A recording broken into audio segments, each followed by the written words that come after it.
کو مرید کرنے کے بعد انہیں کسی کار شاق پر معمور کر دیا کرتے تھے، کسی محنت شاقہ پر معمور کر دیا کرتے تھے، کسی کو باغ میں پانی دینے پر معمور کر دیتے، کسی کو دروازے پر جارو کشی پر معمور کر دیتے۔ خود اپنے بیٹے حضرت نور قطب عالم کو 8 سال تک جنگل سے لکڑیوں کا گٹھر لا کر مطبخ میں دینے پر معمور کر دیا تھا کہ تمہیں جنگل سے لکڑیاں اکٹھا کر کے اس کا گٹھر بنا کر مطبخ میں لا کر رکھنا ہے، مطبخ میں لکڑی یعنی آگ جلانے کا انتظام کرنا ہے، تمہیں ایندھن کا انتظام کرنا ہے۔ آپ سوچیں جس کا باپ اور جس کا پیر جو ہے، جس کا والی جو ہے اتنے بڑے مقام پر فائز ہو، اتنا بڑا ولی ہو کہ آپ کی بارگاہ میں تمام بڑے بڑے اولیاء اللہ آ کر خانقاہ میں آرام فرماتے ہوں، لیکن ان کا بیٹا خود اس کار شاق پر معمور تھا کہ 8 سال تک جنگل سے لکڑیوں کا گٹھر اپنے سر پر اٹھا کر خانقاہ میں لے آتے اور مطبخ میں لے جا کر دیا کرتے تھے۔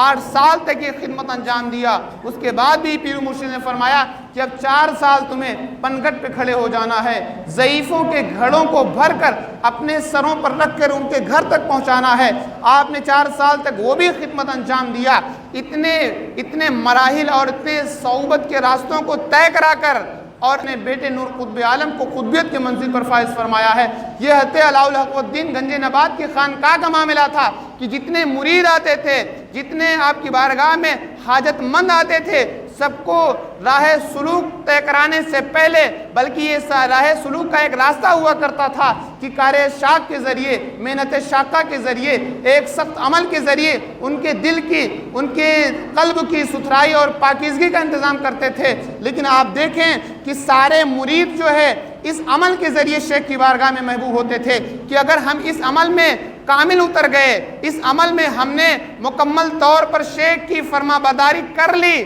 تو ہم شیخ کی بارگاہ میں محبوب ہو جائیں گے، مقبول ہو جائیں گے۔ لیکن سید اوحد الدین مخدوم سید اشرف جہانگیر سمنانی کا آپ دیکھیں کہ لوگ تقوی سے بارگاہ مرشد میں مقبول ہوتے ہیں، اور آپ کے تقوی کا یہ معیار تھا کہ جب آپ اپنے مرشد کی بارگاہ میں آئے اور آپ نے فرمایا کہ حضور مجھے بھی کسی کار شاق پر معمور کر دیا جائے، تو آپ نے فرمایا اے اشرف، آپ کی آمد پر آپ کو جب میں خلافت اور اجازت دے رہا تھا تو میرے پاس حضرت خضر علیہ السلام آئے اور انہوں نے آپ کی تعریف کے پل باندھ دیے اور اس قدر تعریف اور مدح سرائی فرمائی کہ مجھے اب آپ کو کسی کار شاق پر معمور کرنے پر شرم آتی ہے کہ کل اگر ابو العباس نے حضرت خضر علیہ السلام نے اس پر سوال کر لیا تو میں جواب کیا دوں گا۔